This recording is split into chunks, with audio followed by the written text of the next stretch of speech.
I wanted to do a sample of the kind of podcast that I envision doing with Twitter users. And my best Okay. friend in Cleveland, Charlie, is on the phone. We're going to keep him anonymous. Yep. But he's been my friend for, 40 years Oh, now. And yeah. I think he used to be a liberal or a very leaning liberal, probably still a social liberal, but a fiscal conservative and a Donald Trump supporter, right? So That's absolutely correct. why don't you just tell the crowd that might be viewing this a little bit about yourself? Well, I come from Pittsburgh, from an upper middle class area, uh, mixed and diverse. My background is such that I would say that 99% of my family would be staunch Democrats. I, however, am a staunch Republican and really a Ronald Reagan type of Republican. I have been supportive of Republicans over the past several elections. Um, that's all I want to say. Okay. And I ran out of, and I there ran is out of muckety muck. yeah, there is one aspect you left out. Charlie is my best Republican Jewish friend. He's also my best Yes, friend. and Uh, there are many who are now coining the phrase of my fellow Jews who have become Republicans, and we have a subset of ourselves, and we call ourselves Jewpublicans. Jew Republicans. That's funny.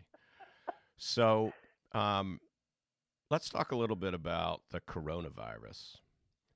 And I want to specifically talk about Nancy Pelosi this past week trying to get funding, federal funding for abortions into the bill, the emergency bill that was for coronavirus uh, mitigation and treatment and funding for states and testing and things like that. Tell me a little bit about how you feel about that. Well, at this point, we should not have partisan politics. What the president has focused on, and what the various arms of government should be focused on, would be the health and welfare of the American people, and to keep their legislation at this juncture really laser focused on helping the American people. It should not have riders or tack on items to further their own party's political benefit. Yeah, I'd agree with that. I mean, it's like she's not letting a good crisis go to waste to try to politicize this. No, and that's grossly unfair and incorrect.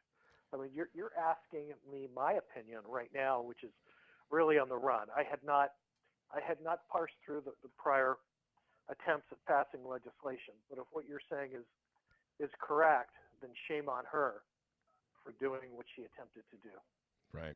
Which is likely why, and I did hear that the prior versions of the legislation were voted down or would not pass, and I think that now was I why. understand why. Yeah. I think there were other reasons for the initial drafts, but that at least was the big reason. So I also saw and I watched Joe Biden speak on coronavirus and Bernie Sanders, and they're saying, well, Trump has taken all the good aspects of Biden's plan and he's implementing them. And what I found strange is the things that Trump announced yesterday have been in the works since like last week or last weekend at least. These are not things that just happen overnight. So Biden says it and they happen. Um, and I found that to be really kind of dirty pool. Like it's almost as if the speechwriters for Biden went out and said, okay, what is Trump doing? And let's try to take credit for it and take him off his game, which I think is really heinous at this point because he's trying to calm the public. I mean, we've had crazy people out there buying, tons of toilet paper and hand sanitizer in the stores. I haven't been out yet since all this really hit to buy anything, but I understand the store shelves are empty. How do you feel about that? Well, I myself was out at Walmart today, and I would tell you that many of the shelves are bare, many of them. Really? I went to, I yes, and particularly as you walk down the aisles that contain um, headache, cold and flu medicines. Those are absolutely bare today. I did go to a secondary type of store by the name of Mark's, who had a larger selection remaining on its shelves. Still picked off, and on the thin side with some items out, but still with plenty to sell. Yeah. I think that people are running scared. And to digress, for politicians to try and push their own personal agenda, as Pelosi has done with the legislation, I find to be just as heinous and taking credit for other people's work. As a matter of fact, when the USMCA, once it was coming through the House for their affirmative vote, she attempted to take credit for it, for putting it together and how it was going to protect the American people. While she tried to undermine it and fight it all the way when it was in the works. And so as it came up for a vote by way of legislation, and she couldn't hold it back anymore because it was in front of her, and it had been sitting on her desk for months, she attempted to take credit for the positive aspects of it. I say, if the Democratic Party was so proud of the work that they had done with it, they would have brought this and pulled it together years ago, but they've done nothing. Much faster, right? The other thing that I noticed about this coronavirus thing is that there's a lot of misinformation out there. There are a lot of stories in the fake news mainstream media about how Trump has caught the CDC and NIH budget and how he took this office of pandemics and just obliterated it.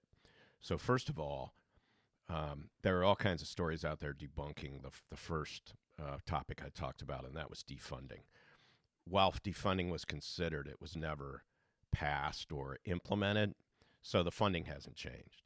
And the pandemic office, that was really a national security council position, and I went and looked at explanations of what they did, and it looked like the biggest bureaucratic waste of money and time that I've ever seen. Everything was about reporting, liaising, tracking. There was no doing. It was all like watching and opining on things, but not doing anything. I don't know if you saw anything about that, but I also saw something about the fact that some of the issues with the testing and testing being available came up because there had to be some changes made or some executive orders penned to override some legislation or orders that were put in place during the Obama administration that actually slowed the process down and would have left people liable. And when I say people, I'm not sure who it is, whether it was the government or the private sector, but the organizations involved in generating those tests and distributing those tests would be open to litigation and being sued. So they were kind of like, we're not doing anything until we get that risk out of the way. Did you hear anything about that? And whether you did or didn't, what do you think about that? Because I think it's accurate. I did not. However, let me digress to the first portion of this conversation, which is the budgets for the CDC and the NIH. While there had been some discussion to cut the budgets, the reality, from what I've read, is that those budgets were actually increased. That's true. I forgot that piece. In the end of the articles I read, they basically said that Congress actually allocated and passed legislation for more money for both of those organizations. So while there's finger pointing at President Trump that he himself caused the United States to be unprepared for this situation, the exact opposite is true, because the reality is that there was additional funding. So, just based upon the numbers in the budget, they should have been extra prepared. So let's switch topics here. Okay. Let's talk about Bernie Sanders and Joe Biden and the way the the Democrat machine seems to have come together behind Biden to basically screw over Bernie Sanders again. What are your thoughts on that? I think it's reprehensible. Um, and your descriptive words are correct. Screw him over. I may not agree with his policies, and I don't. But what they've done to him, not just in this election, but in the prior election, where actually the party took a position where they supported Hillary Clinton and did everything that they could to circumvent Bernie's election as a Democratic representative. I think they're doing it again. I believe that the party itself the establishment believes that it has its best chances for a win with Joe Biden. But if the people are looking towards Bernie Sanders, that's who their representative should be, not the establishment of the Democratic Party. Right. So I've got a bit of a different take on that, and I'm going to credit most of this to Rush Limbaugh because he was the one who brought up the theory. But I don't think the Democrats believe that Joe Biden can win. I think the reason they want him to be the nominee is because they feel that he will do the least, his candidacy will do the least damage to them between now and November, that they're going to lose. But if Bernie were to be the nominee, Trump would just eat him up and just pound on the communist socialist aspect, and Bernie's lack of allegiance to the United States, as well as lack of accomplishment in the House and the Senate, that it could do irreparable harm to the Democrat Party, to the point where they may be out of business. So they think that bringing a moderate in like Joe Biden and probably getting him a female, perhaps a female person of color, to run with him gives them. I mean, so if they win, they're kind of safe with him. If they don't win, they're safe with him. But if Bernie runs, they're not safe with him if he loses, and they're not safe with him if he wins. So I think that makes a lot of sense, because I can't see anybody looking at videos of Biden speaking and think that the American public is going to vote for a guy that is, I think the euphemism is gaffe prone, but I really do think that there is some cognitive impairment there. What do you think about that? Well, I think your theory is more than holds water. I think it's a very interesting thought process. I believe that the folks who are in power of the Democratic Party, the establishment, could be going down that very path. And what you said is extremely plausible. It does the least amount of damage to them. I don't believe that they have a strong candidate that's running in this pool. And I think they'll be looking outside of this pool for the next election. I think they're already looking towards 2024. Right. Candidly. Right. Yeah, I think that having an ultra liberal run will scoop people away from their philosophies, from the philosophies of the Democratic Party. There's no question in my mind. Right. So you made a comment to me. Why don't you tell the folks that are watching or listening to this what you said about Joe Biden's speech, his coronavirus speech? Because I agreed with you.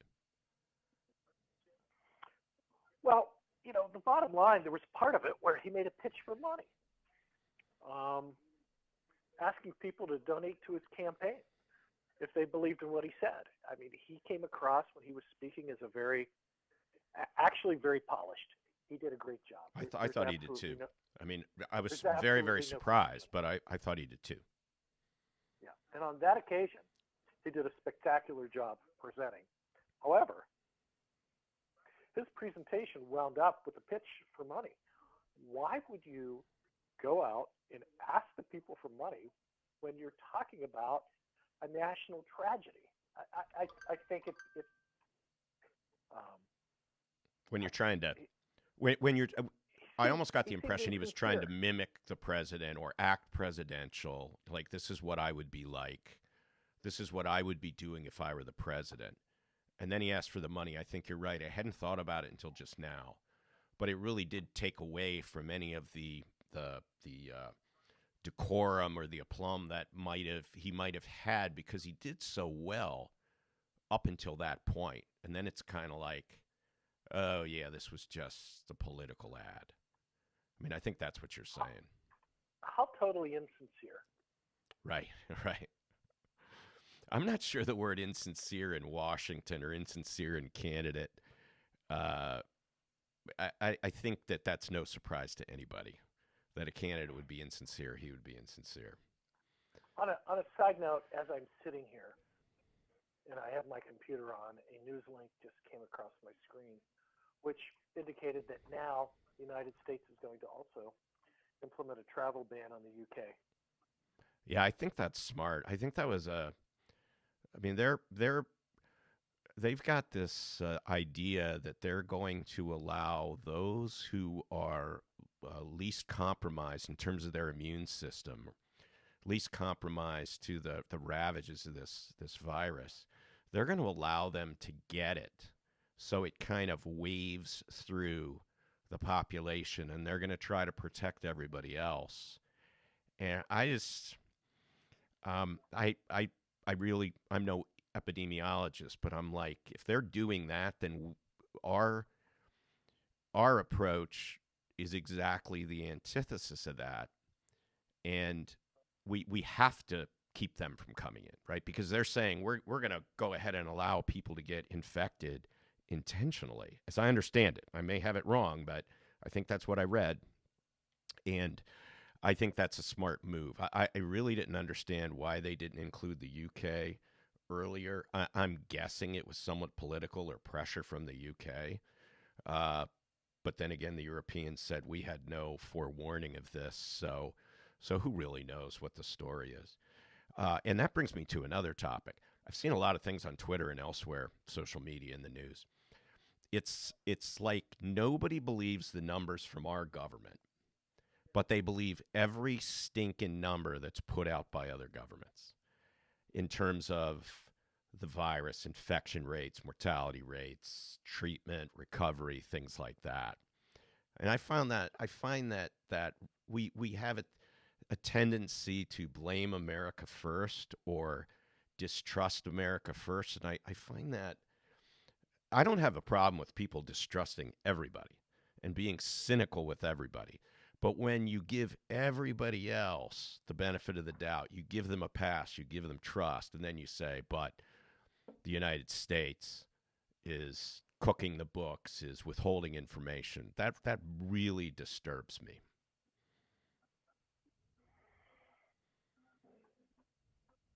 I don't disagree. Cool. All right. We'll wrap this up. We're at about 19, 20 minutes or so. I just wanted to use this as a sample. What I would really like is for my Twitter followers, if you would like to do something like this, get on the phone and just discuss topics, to send me a DM, a direct message, or leave me a reply or something of that nature. You can go to my campaign website because I am running for Senate in Ohio in 2022. I'm a MAGA candidate. I'm going to be primarying Rob Portman, who is a rhino. So you can go to my campaign website and communicate with me that way. Uh, but I would really like to get more people, let me call them average Americans, on to discuss topics and get the word out, because we're certainly not going to be called by the elite media or the mainstream media.